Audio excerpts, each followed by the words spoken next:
എല്ലാ വിദ്യാർത്ഥികൾക്കും പുതിയൊരു വീഡിയോയിലേക്ക് സ്വാഗതം. ഈ വർഷത്തെ LBS പാരാമെഡിക്കൽ ഡിപ്ലോമ കോഴ്സുകളായിട്ടുള്ള DPharm, DHI അതായത് ഹെൽത്ത് ഇൻസ്പെക്ടർ, അതുപോലെ തന്നെ DMLT ഇതുപോലെ വിവിധ ഡിപ്ലോമ കോഴ്സുകളിലേക്കുള്ള പ്രവേശനത്തിനായിട്ടുള്ള അപേക്ഷകൾ ഓഗസ്റ്റ് 20-ാം തീയതി വരെ വിദ്യാർത്ഥികൾക്ക് സമർപ്പിക്കാനുള്ള അവസരം ഉണ്ട്.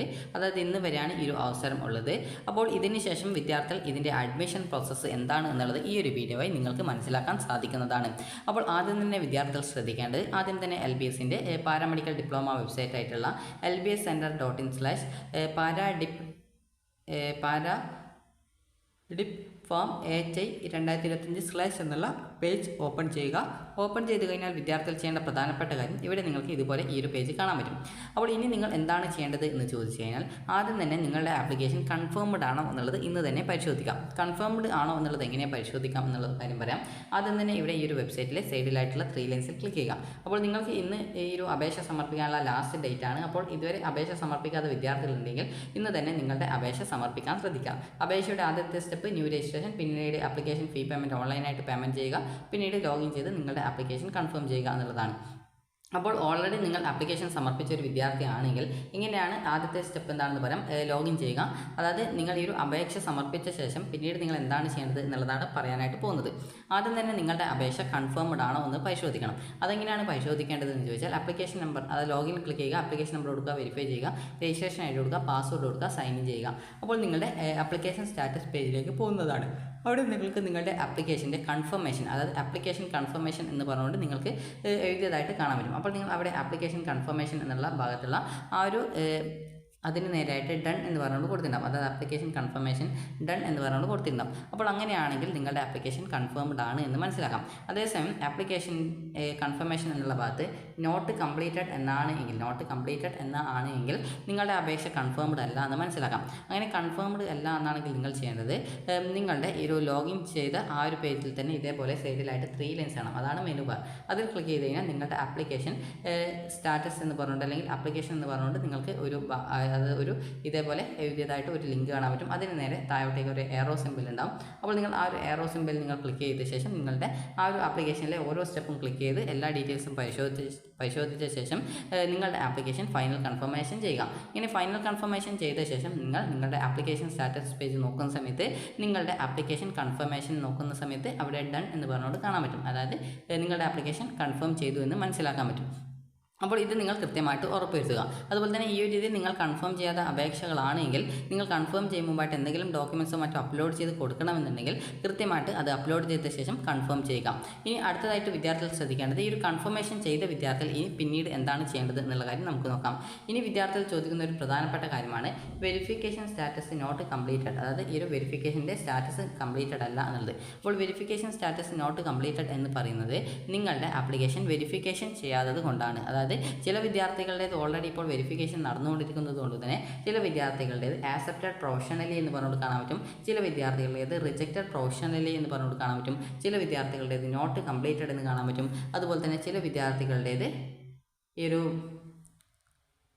അതായത് ഈ ഒരു രീതിയിൽ നിങ്ങൾക്ക് കാണാൻ പറ്റും.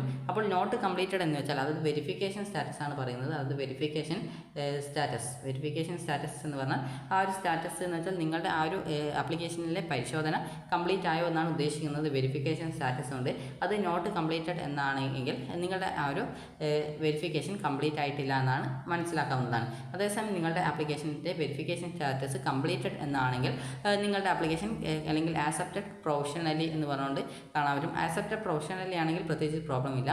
എന്നാൽ ഈ ഒരു റിജക്റ്റഡ് പ്രൊഫഷണലി എന്നാണ് കാണുന്നതെങ്കിൽ നിങ്ങളുടെ ആപ്ലിക്കേഷനിലെ എന്തെങ്കിലും ഡോക്യുമെൻറ്റ് നിങ്ങൾ അപ്ലോഡ് ചെയ്യാൻ വിട്ടുപോയിട്ടോ അല്ലെങ്കിൽ എന്തെങ്കിലും ഡീറ്റെയിൽസിൻ്റെ നിങ്ങൾ അപ്ലോഡ് ചെയ്തതിൽ എന്തെങ്കിലും മിസ്റ്റേക്കോ മറ്റോ വന്നിട്ടുണ്ടാകും. അപ്പോൾ ഈ ഒരു റിജക്റ്റഡ് പ്രൊഫഷണലി എന്ന് പറഞ്ഞുകൊണ്ട് കാണുന്ന വിദ്യാർത്ഥികൾ ആ ഒരു പേജിൽ തന്നെ റിമാർക്സ് എന്ന് പറഞ്ഞുകൊണ്ട് കൊടുത്തിട്ടുണ്ടാകും. റിമാർക്സ് എന്ന് പറഞ്ഞുകൊണ്ട് അതിന് താഴെയായിട്ട് കൊടുത്തിട്ടുണ്ടാകും. അപ്പോൾ എന്താണ് റിമാർക്സിൽ കൊടുത്തത്? നിങ്ങൾ ചിലപ്പോൾ അപ്ലോഡ് ചെയ്ത ഡോക്യുമെൻറ്റ്സിൻ്റെ എന്തെങ്കിലും ഇഷ്യൂ ആയിരിക്കും, അല്ലെങ്കിൽ നിങ്ങൾ എന്തെങ്കിലും അപ്ലോഡ് ചെയ്യാൻ വിട്ടുപോയിട്ടുണ്ടാകും, അല്ലെങ്കിൽ റിസർവേഷൻ്റെ എന്തെങ്കിലും ഡോക്യുമെൻറ്റ് നിങ്ങൾ അപ്ലോഡ് ചെയ്ത് കൊടുക്കാനായിട്ട് വിട്ടുപോയിട്ടുണ്ടാകും. അപ്പോൾ അതുകൊണ്ടൊക്കെ ഈ ഒരു രീതിയിൽ റിമാർക്സിൻ്റെ ഇഷ്യൂ, അതായത് ആപ്ലിക്കേഷൻ റിജക്റ്റഡ് പ്രൊഫഷണലി എന്നൊക്കെ വരാം. അതുപോലെ തന്നെ ചില വിദ്യാർത്ഥികൾക്ക് ആക്സെപ്റ്റഡ് പ്രൊഫഷണലി എന്ന് പറഞ്ഞുകൊണ്ട് വന്നു കഴിഞ്ഞാലും നിങ്ങളുടെ ആപ്ലിക്കേഷൻ അതിന് താഴെയായിട്ട് റിമാർക്സ് എന്ന് പറഞ്ഞുകൊണ്ട് കൊടുത്തിട്ടുണ്ടാകും. അതായത് നിങ്ങൾ വല്ല റിസർവേഷൻ ഡോക്യുമെൻറ്റ്സ് അങ്ങനെ എന്തെങ്കിലും അപ്ലോഡ് ചെയ്യാൻ വിട്ടുപോയിട്ടുണ്ടെങ്കിലാണ് ആ ഒരു രീതിയിൽ റിമാർക്സ് കാണിക്കുന്നത്. ഇനി വിദ്യാർത്ഥികൾക്ക് ഈ ഒരു തെറ്റുകളും കാര്യങ്ങളൊക്കെ ഉണ്ടെങ്കിൽ നിങ്ങളുടെ ആക്സെപ്റ്റഡ് ഡാറ്റ പ്രസിദ്ധീകരിച്ച ശേഷം നിങ്ങൾക്ക് അത് അത് തെറ്റുകൾ പരിഹരിക്കാവുന്നതാണ്. അപ്പോൾ ആക്സെപ്റ്റഡ് ഡാറ്റ, ഇനിയിപ്പോൾ നമുക്ക് ആക്സെപ്റ്റഡ് ഡാറ്റയുടെ കാര്യം നോക്കാം. അപ്പോൾ ആക്സെപ്റ്റഡ് ഡാറ്റ എന്ന് പറയുന്നത് നിങ്ങളുടെ ആപ്ലിക്കേഷൻ്റെ വെരിഫിക്കേഷൻ കംപ്ലീറ്റ് ചെയ്തതിന് ശേഷം വിദ്യാർത്ഥികൾക്ക് നിങ്ങളുടെ ഈ ഒരു ആപ്ലിക്കേഷനിൽ ഈ ഒരു LBS സെൻറ്റർ അംഗീകരിച്ച ഡീറ്റെയിൽസ് നിങ്ങൾക്ക് കാണാൻ പറ്റും. അപ്പോൾ ആ ഒരു ഡീറ്റെയിൽസുകൾ വിദ്യാർത്ഥികൾ ചെയ്യേണ്ടത് അത് പ്രസിദ്ധീകരിച്ച് കഴിഞ്ഞാൽ വ്യൂ ആക്സെപ്റ്റഡ് ഡാറ്റ എന്ന് പറഞ്ഞുള്ള ഒരു ലിങ്ക് നിങ്ങൾക്ക് ആപ്ലിക്കേഷൻ സ്റ്റാറ്റസ് പേജിൽ കാണാൻ പറ്റും. അപ്പോൾ വ്യൂ ആക്സെപ്റ്റഡ് ഡാറ്റ എന്നുള്ളത് ക്ലിക്ക് ചെയ്ത് നിങ്ങൾക്ക് നിങ്ങളുടെ ആപ്ലിക്കേഷനിലെ ഡീറ്റെയിൽസുകൾ കാണാവുന്നതും അതുപോലെ തന്നെ അതിൽ എന്തെങ്കിലും തെറ്റുകൾ നിങ്ങൾ കണ്ടെത്തുകയോ അതല്ലെങ്കിൽ നിങ്ങൾക്ക് വല്ല റിമാർക്സോ മറ്റോ അതിൽ കാണുകയോ ചെയ്യുകയാണെങ്കിൽ അത് ആ ഒരു ഘട്ടത്തിൽ പരിഹരിക്കാവുന്നതുമാണ്.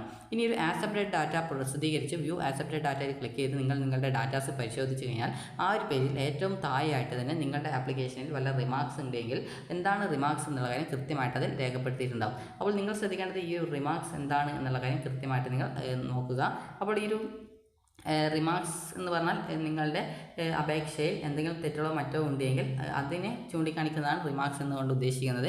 അപ്പോൾ ആ റിമാർക്സിൽ എന്താണ് എറർ കാണിച്ചിട്ടുള്ളത്, അത് പരിഹരിക്കാൻ ആവശ്യമായിട്ടുള്ള ഡോക്യുമെൻറ്റ്സും അതുപോലെ തന്നെ നിങ്ങൾ ആ ഒരു സമയത്ത് ആക്സെപ്റ്റഡ് ഡാറ്റ നോക്കിയിട്ട് എന്തെങ്കിലും തെറ്റ് നിങ്ങൾ കണ്ടെത്തുകയാണെങ്കിൽ നിങ്ങൾക്ക് റിമാർക്സ് ആഡ് ചെയ്യാനുള്ള ഓപ്ഷൻ ഉണ്ടാകും. അതായത് റിമാർക്സ് ഇഫ് എനി എന്ന് പറഞ്ഞുകൊണ്ടുള്ള ഒരു ബട്ടൺ കാണാൻ പറ്റും. ബട്ടണിലുള്ള ഒരു ഭാഗം കാണാൻ പറ്റും. അവിടെ നിങ്ങൾക്ക് ടൈപ്പ് ചെയ്ത് കൊടുക്കാനുള്ള ഒരു ടെക്സ്റ്റ് ബോക്സ്, അതായത് ടൈപ്പ് ചെയ്ത് കൊടുക്കാനുള്ള ബോക്സ് കാണാൻ പറ്റും.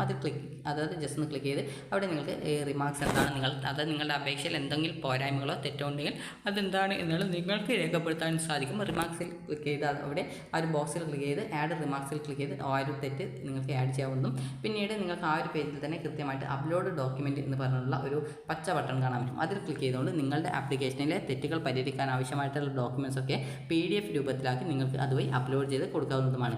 അപ്ലോഡ് ചെയ്ത ശേഷം പിന്നീട് നിങ്ങളുടെ ആപ്ലിക്കേഷനിൽ ആക്സെപ്റ്റഡ് ഡാറ്റ ബാക്കിയുള്ള എല്ലാവിധ ഡീറ്റെയിൽസും കറക്റ്റ് ആക്കിയ ശേഷം പിന്നീട് ഫൈനൽ കൺഫർമേഷൻ ബട്ടൺ ഉണ്ടാവും.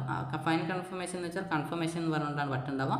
ആ ഒരു ബട്ടണിൽ ക്ലിക്ക് ചെയ്ത് നിങ്ങളുടെ ആ ഒരു ഡീറ്റെയിൽസ് ഒക്കെ കറക്റ്റ് ആണെങ്കിൽ ഫൈനൽ കൺഫർമേഷൻ ചെയ്യാവുന്നതും അതേസമയം നിങ്ങളുടെ ആപ്ലിക്കേഷൻ കൺഫേംഡ് അല്ല എന്നല്ല, നിങ്ങളുടെ ആപ്ലിക്കേഷനിൽ റിമാർക്സ് അതായത് എന്തെങ്കിലും തെറ്റുകളോ മറ്റോ ഉണ്ടെങ്കിൽ അത് പരിഹരിക്കണം എന്നുണ്ടെങ്കിൽ ഫൈനൽ കൺഫർമേഷൻ ക്ലിക്ക് ചെയ്യും മുമ്പായിട്ട് നിങ്ങളുടെ ആപ്ലിക്കേഷനിലെ ആ ഒരു അതായത് കറക്ഷൻ റിക്വയർഡ് എന്ന് പറഞ്ഞുകൊണ്ട് മറ്റൊരു ബട്ടൺ കാണാൻ പറ്റും. അതിൽ ക്ലിക്ക് ചെയ്ത് നിങ്ങളുടെ ആപ്ലിക്കേഷൻ കറക്ഷൻ റിക്വയർഡിൽ ക്ലിക്ക് ചെയ്ത ശേഷം പിന്നീട് ഫൈനൽ കൺഫർമേഷൻ ചെയ്തുകൊണ്ട് നിങ്ങളുടെ ആപ്ലിക്കേഷൻ്റെ ആക്സെപ്റ്റഡ് ഡാറ്റ സബ്മിറ്റ് ചെയ്യാവുന്നതാണ്. ഈ ഒരു രീതിയിൽ ആക്സെപ്റ്റഡ് ഡാറ്റ വന്ന ശേഷം പിന്നീട് നിങ്ങൾക്ക് ഈ ഒരു ആക്സെപ്റ്റഡ് ഡാറ്റയിൽ എഡിറ്റ് ചെയ്യാനായിട്ട് 2 ദിവസത്തോളമാണ് ടൈം കിട്ടുക. അപ്പോൾ ആ ഒരു ടൈമിൽ നിങ്ങൾ എല്ലാവിധ ഡീറ്റെയിൽസും പരിശോധിച്ച് തെറ്റുണ്ടെങ്കിൽ ആ റിമാർക്സും കാര്യങ്ങളൊക്കെ ആഡ് ചെയ്ത് അതുമായി ബന്ധപ്പെട്ട ഡോക്യുമെൻറ്റ്സൊക്കെ അപ്ലോഡ് ചെയ്ത് കൊടുത്തുകൊണ്ട് വിദ്യാർത്ഥികൾക്ക് ആ റിമാർക്സ് പരിഹരിക്കാവുന്നതാണ്.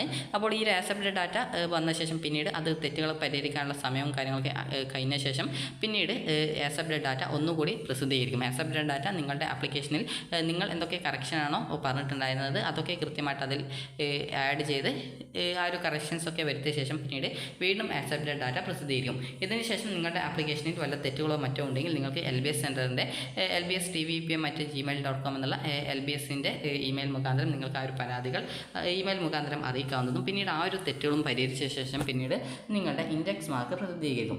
ഇൻഡെക്സ് മാർക്ക് എന്ന് പറയുമ്പോൾ നിങ്ങളുടെ +2 ഫിസിക്സ്, കെമിസ്ട്രി അതുപോലെ തന്നെ ബയോളജി അല്ലെങ്കിൽ മാത്തമാറ്റിക്സ് ഇതിൻ്റെയൊക്കെ ആ ഒരു നിശ്ചിത ഫോർമുലയിൽ കാൽക്കുലേറ്റ് ചെയ്തത് കിട്ടുന്നതാണ് ഇൻഡെക്സ് മാർക്ക് എന്ന് പറയുന്നത്. അപ്പോൾ ഈ ഇൻഡെക്സ് മാർക്ക് വന്ന ശേഷം പിന്നീട് അതുമായി ബന്ധപ്പെട്ട എന്തെങ്കിലും പരാതികളുണ്ടെങ്കിൽ അതും നിങ്ങൾക്ക് അറിയിക്കാൻ ടൈം കിട്ടും. അതിനുശേഷം പിന്നീടാണ് ഇതിൻ്റെ മെയിൻ റാങ്ക് ലിസ്റ്റ് പ്രസിദ്ധീകരിക്കുന്നത്. അപ്പോൾ ഈ ഒരു മെയിൻ റാങ്ക് ലിസ്റ്റ് വന്ന ശേഷം നിങ്ങൾക്ക് ആ ഒരു ഓപ്ഷൻ രജിസ്ട്രേഷൻ ചെയ്യാനുള്ള ആ ഒരു കോളേജ് കോഴ്സ് ലിസ്റ്റൊക്കെ ആ ഒരു ഘട്ടത്തിൽ വരും. അപ്പോൾ ഈ ഒരു കോളേജ് കോഴ്സുകൾ ലിസ്റ്റ് വന്ന ശേഷം പിന്നീട് നിങ്ങൾക്ക് താല്പര്യമുള്ള കോളേജ് കോഴ്സുകളിലേക്ക് ഓപ്ഷനുകൾ നിങ്ങൾക്ക് കൊടുക്കാവുന്നതാണ്. അപ്പോൾ ഓപ്ഷൻ രജിസ്ട്രേഷൻ സമയത്ത് എങ്ങനെയാണ് ഓപ്ഷൻ കൊടുക്കേണ്ടത് എന്നുള്ള ഡീറ്റെയിൽസ് നിങ്ങളെ അറിയിക്കുന്നതാണ്. അപ്പോൾ നിങ്ങൾ ഇപ്പോൾ ശ്രദ്ധിക്കേണ്ട കാര്യം ഇത്രയും ആയിട്ടുള്ള അതായത് ഈ ഒരു ട്രയൽ അലോട്ട്മെൻറ്റിന് മുമ്പ് വരെയുള്ള ഇത്രയും ഡീറ്റെയിൽസാണ് നിങ്ങൾ പ്രധാനമായിട്ടും അറിയേണ്ടത്. നിങ്ങളുടെ റാങ്ക് ലിസ്റ്റ് വന്ന ശേഷമാണ് നിങ്ങൾക്ക് ഓപ്ഷൻ രജിസ്ട്രേഷൻ ചെയ്യാനുള്ള സൗകര്യം വെബ്സൈറ്റിൽ ലഭ്യമാവുക. അപ്പോൾ ഈ ഒരു വീഡിയോ നിങ്ങൾക്ക് ഉപകാരപ്രദമായിട്ടുണ്ടെങ്കിൽ ലൈക്ക് ചെയ്യുക, ഷെയർ ചെയ്യുക. Thank you for watching.